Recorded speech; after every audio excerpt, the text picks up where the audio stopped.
Hi, this is Alex with Maple Leaf Coffee Roasters in Roselle. I'm here to talk about a brand new medium roast single origin coffee from Vietnam. Check it out.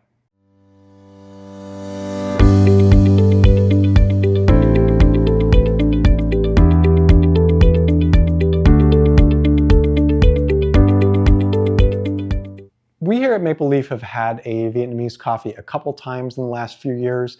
The very first time that we had a Vietnamese coffee, it was around 2023. It was an incredibly solid seller for us, and it was a first time that we've had a Vietnamese coffee in the store. Every Vietnamese coffee that we have had has been an Arabica coffee. So just for those of you not super familiar, coffee usually comes in two grades. It's either Arabica or Robusta. Robusta coffee is the kind of cheap, low-grade stuff that is maybe what your parents grew up drinking in freeze-dried or instant coffees. It is coffee that is easy to grow, very resilient to climate change. There's been a lot of work on the climate change or the ecological side of things to try to figure out how to develop a Robusta coffees that actually taste good. And of course, that's the downside with a lot of Robusta coffees, is that they just don't have a very good taste to them. They can kind of be like tobacco, rough, very gritty sort of flavor. And in the coffee world, any coffee that is an Arabica coffee is generally considered to be specialty grade. So Vietnam has historically been a very prevalent or prolific producer of Robusta coffee. And over the last maybe 15, 20 years, the country has started to produce more specialty grade or Arabica coffee. And over the last couple of years, we've been fortunate enough to feature a Vietnamese coffee a few times. And when we have had them, they've always been done as dark roasts, and they've been really good sellers for us. It's been a nice opportunity to introduce something new into the mainstream here at Maple Leaf for people to give it a shot. To a coffee they might not normally have had experience with. And of course, we never had experience with Vietnamese coffee until 2023 rolled around. The other Vietnamese coffees that we've had have always been done as dark roasts. And this time we got a different kind of Vietnamese coffee. Specifically, it is a honey processed coffee that I wanted to feature as something of either a light or medium. And we have a spot on our shelf for a medium roast coffee.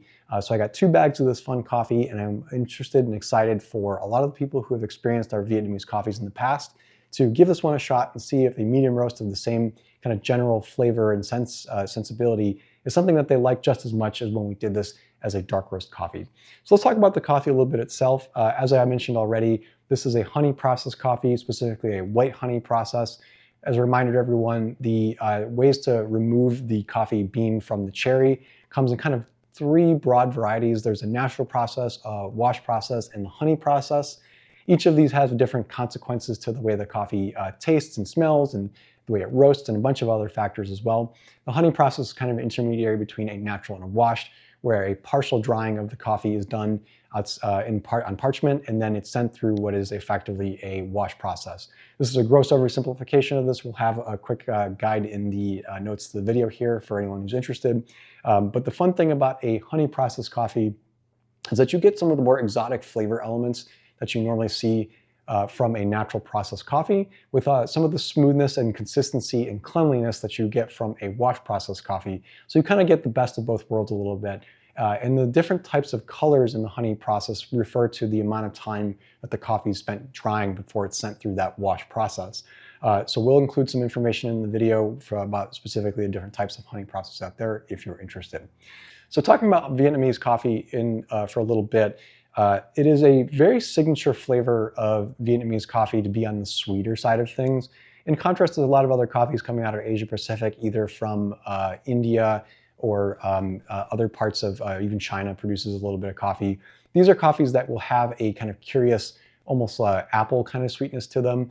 So they won't be a fruitiness that is similar to what you'd find out of a African coffee or kind of a citrusy element that you might find out of a Central American coffee. But you get something on the flavor wheel that is in that kind of like apple, tropical fruit sort of spectrum that sometimes more exotic flavors in other parts of the world will feature. This coffee, when I sat down with it and roasted it as well, has a very nice kind of milk chocolate feel to it, rich, sweeter flavor, something that doesn't have a huge body to it. On our labels, and the way that I'll describe this coffee is say it's a medium body coffee. It's not super big, but it's also not thin. It will leave a little bit of an aftertaste, but not too much. Nice kind of middle of the road. Has a little bit of a touch of a floral element to it. Borrows a little bit in terms of that floral sensibility from something that you might taste from either Guatemala or Costa Rica, or even Honduras, but not super in your face. Kind of a nice caramel feel to this as well, not super strong like some of the Papua New Guinea coffees that we've had. Creamy, brown sugar, kind of a not quite a green apple, more like a red apple sort of flavor, but don't think of this as like eating a red delicious apple or anything like that. That sweetness that you do see does have that kind of apple tint to it, which I think is really fun. It's not often that these types of different fruity flavors in coffee show up in a lot of things that most people drink. So this is going to be something exciting for a lot of those Vietnamese coffee fans to give a shot to, because it does share some flavor elements with the dark roast Vietnamese coffee that we've had in the past. As I said, overall very medium body, kind of a nice velvety finish too, something that will linger in your palate for a little bit, but not stay there too long. So you're not going to be bowled over or hit in the face with this coffee too much either. So this is a coffee that we got 2 bags of. I'm really interested to see if people like it just as much as the other Vietnamese coffees that we've had. And we're literally looking forward to everyone giving this a shot as soon as they can. If you are interested in what else we got going on here at Maple Leaf, just make sure to check out the other videos on our YouTube channel. Click subscribe to see all the great things that we got going on. And we hope to catch you next time here for another new coffee video. Take care.